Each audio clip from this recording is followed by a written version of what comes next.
नमस्कार, मैं काजल सैनी सभी देशवासियों को हार्दिक नमस्कार करती हूँ। कोरोना वायरस एक ऐसी बीमारी है जिससे हमारा देश और पूरा संसार, पूरी दुनिया इससे ग्रस्त हो चुकी है। बहुत ही भयानक बीमारी है, इसे महामारी घोषित किया गया है। इसकी अभी तक कोई दवा नहीं बन पाई है। तो माननीय प्रधानमंत्री श्री नरेंद्र मोदी ने जो निर्देश दिए हैं, मैं सबसे यही दुनिया से, आवाम से, सभी देशवासियों को यही अपील करती हूँ या आप गुजारिश करती हूँ कि अपने अपने घरों में रहिए, सरकार की सहायता कीजिए। हमारे माननीय प्रधानमंत्री श्री नरेंद्र मोदी जी के निर्देशानुसार जो उन्होंने लॉकडाउन किया है, कृपया उसे फॉलो कीजिए। एक तरह का ये कर्फ्यू ही इसे कह सकते हैं, या पंजाब में कर्फ्यू लगा हुआ है। It's not curfew, it's care for you. ये आपकी सुरक्षा के लिए है, तो आप इसे प्लीज़ सरकार की सहायता कीजिए इसमें, अपनी सुरक्षा के लिए। मेरे हिसाब से या मेरी सोच के हिसाब से ये आपकी ज़िंदगी की सबसे पहली रेस होगी जो आप रुकने से जीत सकते हैं। तो कृपया आप इसमें, मैं यही गुजारिश करूंगी, सबसे यही प्रार्थना करूंगी कि इसमें सरकार को सहयोग दें, पुलिस प्रशासन को सहयोग दें। जितने भी कर्मचारी हैं, सफाई कर्मचारी हैं, पुलिस प्रशासन है या और भी डॉक्टर्स हैं, सब डॉक्टर की टीम है, बहुत उनको मेरा सल्यूट है। जी, ये जो भी हमारे घरेलू ज़रूरतों के सामान हैं, हमारे दिनचर्या के जो सामान हैं, तो उसके लिए भी किसी भी तरह की आपको घबराने की ज़रूरत नहीं है। आदरणीय श्री मनोहर लाल खट्टर जी ने ये ऐलान किया है कि आपको कहीं भी भागने की ज़रूरत नहीं है, भीड़ जमा करने की ज़रूरत नहीं है। इससे ये वायरस, बल्कि आपको खतरा है, इस खतरे को हमें, इस चेन सिस्टम को तोड़ना है, ना कि इस चेन सिस्टम का हिस्सा बन जाना है। आप दुकानों पे भीड़ मत कीजिए। उन्होंने हमारी भारत सरकार ने ऐलान किया है, ऐसे नियम बनाए जा रहे हैं या ऐसे वो कार्यरत हो रहे हैं कि आपको सभी भी घरेलू चीज़ें जो है घर पर भी मुहैया कराई जाएंगी, या दुकानों पे एक समय निर्धारित किया गया है 5 से 11 की, दूध के लिए, दही के लिए, या आपको सब्जी के लिए, फल के लिए, दवाइयों के लिए, हर चीज़ का समय निर्धारित किया गया। तो आप उस समय में 2 से 4 लोग जाकर ये चीज़ें लेके आएँ। भीड़ करने की आवश्यकता नहीं है। किसी भी चीज़ के लिए सरकार आपको प्रॉब्लम नहीं आने देगी। जैसे कि अब जो भी एक व्यस्त आदमी है, या जो भी बिजनेसमैन है या बिजनेस वूमेन है या बाहर का काम करती है, थोड़ा सा मुश्किल की घड़ी है उनके लिए ये 21 दिन का जो लॉकडाउन हुआ है।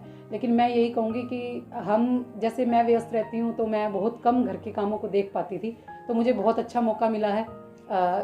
मैं घर के कामों को लगातार देख रही हूँ, प्लस योगासन निरंतर कर रही हूँ, नियमित तौर से कर रही हूँ। हस्बैंड के साथ वक्त बिताने का टाइम मिलता है, और सबसे बड़ी बात यह है कि लगातार न्यूज़ देख रहे हैं, प्रधानमंत्री जी के निर्देशों को देख रहे हैं, उनका पालन कर रहे हैं। तो इस तरह समय का पता तो नहीं चल रहा है। मैं सबसे यही कहूँगी, गुजारिश करूँगी कि आप सब भी इस तरह अपना घर का काम करके तो अपना समय टाइम पास कीजिए अपना। बट ये 21 दिन अपने आप को घरों में रखिए। ये 21 दिन का वनवास आपके लिए होली दिवाली जैसा साबित हो सकता है। मैं कहूँगी कि आदरणीय प्रधानमंत्री श्री नरेंद्र मोदी जी ने जो भी निर्देश दिए हैं लॉकडाउन के, घरों पे रहने के, कि घरों पे रहिए, तो मेरा मानना ये है कि मैंने कहीं पढ़ा है कि शास्त्रों में लिखा है कि द्रोणाचार्य जी की जब धोखे से उनको मृत्यु दे दी गई थी, तो उनके पुत्र अश्वत्थामा जी ने एक नारायण चक्र तैयार किया था। तो अस्त्र था वो एक ऐसा कि वो सामने सेना पे जब छोड़ा जाता था, तो वो जिसके मन में भाव होते थे युद्ध करने के, उसको भी ख़त्म कर देता था, जलाकर नष्ट कर देता था। तो उस समय में श्री कृष्ण भगवान जी ने ये वचन किए कि एक मन होकर, सुविचार रखकर, सब कुछ त्याग कर, एक साइड में होकर बैठना, सब विचारों को त्याग कर एक साइड बैठना, ताकि वो सामने जो अस्त्र है या शस्त्र है वो अपनी समय अवधि लेकर वो शांत हो जाएगा। तो ये ऐसा ही मैं कहना चाहूँगी कि जनता को, देशवासियों को, सभी आवाम को, कि श्री कृष्ण भगवान के वचन हैं, तो आप उस पर अमल कीजिए, उन्हें सुनिए और अपने जीवन में धारिए कि एक मन होकर बैठकर सुविचार कर ईश्वर का नाम लीजिए, अपना पाठ, पूजा पाठ या कुछ भी करिए, सिमरन कीजिए। तो ये अपना कोरोना वायरस जो है एक अपना समय अवधि लेकर अपने आप शांत हो जाएगा। इसका यही तो मैं प्रधानमंत्री जी के साथ पूरी तरह सहमत हूँ।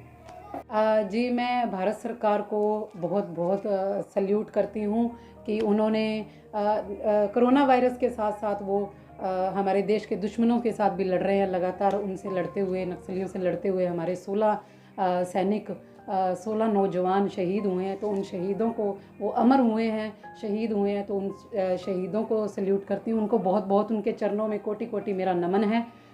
तो भारत सरकार को बहुत बहुत सल्यूट है। हमारे मुख्यमंत्री श्री मनोहर लाल खट्टर जी ने, जो हरियाणा सरकार ने जो अभी BPL परिवारों को 1-1 हज़ार रुपये हफ्ता यानी 4,000 रुपये महीना और प्लस राशन जो इस मुसीबत की घड़ी में देने की घोषणा की है, तो उनके लिए मैं आभार व्यक्त करती हूँ। कोरोना वायरस के चलते इस मुसीबत की घड़ी में भारत सरकार हमारी किसी भी चीज़ से दबी नहीं है। जैसे कि निर्भया कांड के जो दोषी थे, उन्होंने उनके वकील ने एक याचिका भी कोरोना को लेकर दर्ज की, लेकिन राष्ट्रपति जी ने उस याचिका को दया याचिका को रद्द किया, तो और निर्भया के दोषियों को फांसी के फंदे तक पहुंचाया। निर्भया 20 मार्च का दिन निर्भया दिवस घोषित हुआ, निर्भया न्याय दिवस घोषित हुआ। तो हमारा भारत सरकार को बहुत बहुत बधाई की पात्र हैं। उनकी निर्भया की जो वकील हैं सीमा स्मृति जी, वो भी बहुत बहुत बधाई की पात्र हैं। और निर्भया की माँ, जिन्होंने 7.5 साल तक ये जंग लड़ी, उनके चरणों में भी कोटि कोटि नमन है। और निर्भया बहन की स्मृतियों को बहुत बहुत नमन है।